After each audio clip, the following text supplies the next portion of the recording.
प्रभु श्री राम के पिता का नाम था दशरथ, दशरथ के पिता का नाम था अज, अज के पिता का नाम था नाभाग, नाभाग के पिता का नाम था ययाति, ययाति के पिता का नाम था नहुष, नहुष के पिता का नाम था अम्बरीषि, अम्बरीषि के पिता का नाम था प्रशिशुक, प्रशिशुक के पिता का नाम था मरु, मरु के पिता का नाम था शीघ्र, शीघ्र के पिता का नाम था अग्निवर्ण, अग्निवर्ण के पिता का नाम था सुदर्शन, सुदर्शन के पिता का नाम था शंकर, शंकर के पिता का नाम था प्रवध, प्रवध के पिता का नाम था अंशुमन, अंशुमन के पिता का नाम था दिलीप, दिलीप के पिता का नाम था भागीरथ। ये वही भागीरथ है जो गंगा को पृथ्वी पे लेके आए थे, इसे भागीरथी के नाम से भी जाना जाता है। भागीरथ के पिता का नाम था कुकुस्त, कुकुस्त के पिता का नाम था रघु। ये वही रघु है जो इतने पराक्रमी और तेजस्वी थे। आज भी कहा जाता है कि रघुकुल रीत सदा चली आए, प्राण जाए पर वचन न जाए। तो राजा रघु के पिता का नाम था राजा अस्मच, राजा अस्मच के पिता का नाम था राजा सगर, राजा सगर के पिता का नाम था राजा असित, राजा असित के पिता का नाम था राजा भरत, राजा भरत के पिता का नाम था राजा ध्रुव संधि, राजा ध्रुव संधि के पिता का नाम था राजा सुसंधि, राजा सुसंधि के पिता का नाम था राजा मांधाता, व्यानाश के पिता का नाम था राजा धुंधुमार, राजा धुंधुमार के पिता का नाम था राजा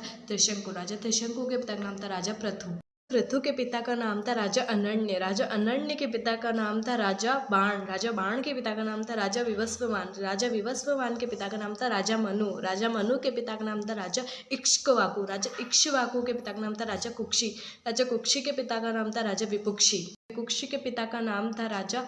कश्यप, राजा कश्यप के पिता का नाम था राजा मरीचि, राजा मरीचि के पिता का नाम था राजा ब्रह्मा जी। तो इस हिसाब से हमारे प्रभु श्री राम जी व ब्रह्मा जी की 39वीं पीढ़ी 39th। इस वीडियो को ज़्यादा से ज़्यादा शेयर कीजिए, क्योंकि आने वाला इतिहास ये नहीं कहना चाहिए कि सनातन धर्म को मुगलों का इतिहास तो मालूम था परंतु खुद का नहीं। जय श्री राम।